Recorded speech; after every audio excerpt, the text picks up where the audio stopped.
Thank you. For members' statements today, I would ask to hear from the following members for Ferryland, Humber-Bay of Islands, Bonavista, and Mount Pearl-Southlands. The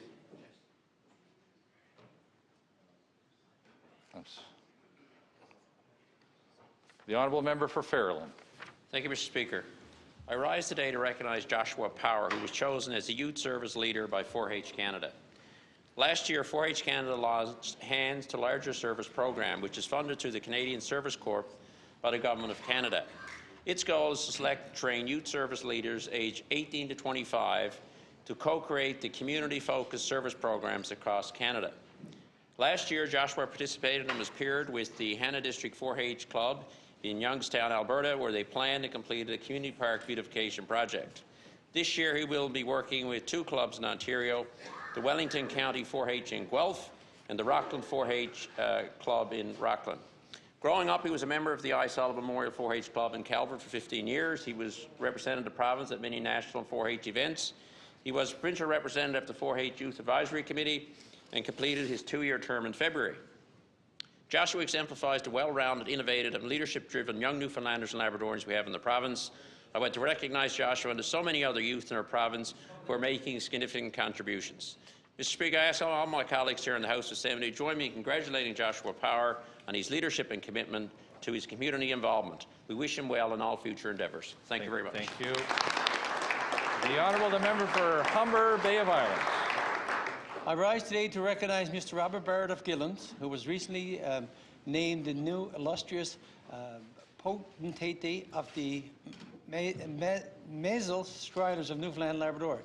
A native of Bishop Cove, Conception Bay, Robert has been a member of the Shriners organization for over 26 years.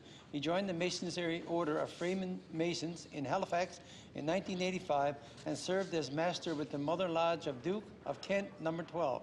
He's a member of the Lodge Cormac No. 11 and Millie Chapter No. 2, Royal Arch Masons. Robert is on with me in congratulating Robert on his appointment and wish him well over the coming months as he serves this wonderful organization.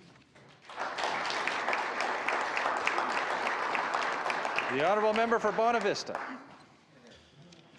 Mr. Speaker, it is a distinct honour to stand here today and recognise Ross Abbott of Bonavista. Ross is no stranger to the Bonavista region, being known for his countless hours of volunteerism and community service. It is safe to say that Ross is a fixture with Memorial United Church, where he's the organist, active participant in all activities, and puts together one of the most impressive yard sales you'll ever see at Bailey's Cove Church Hall. However, since 2009, Ross has become equally known for his documentation of history in Bonavista and surrounding communities, as well as the province. His historical curation doesn't happen at a local museum. It happens through social media and Facebook. This all started with one photo, and 10 years later, Ross has a digital archive of over 49,000 photos spanning generations. This archive ranges from school pictures, boats, buildings, community events, sea cadets, war veterans, postcards, and many others.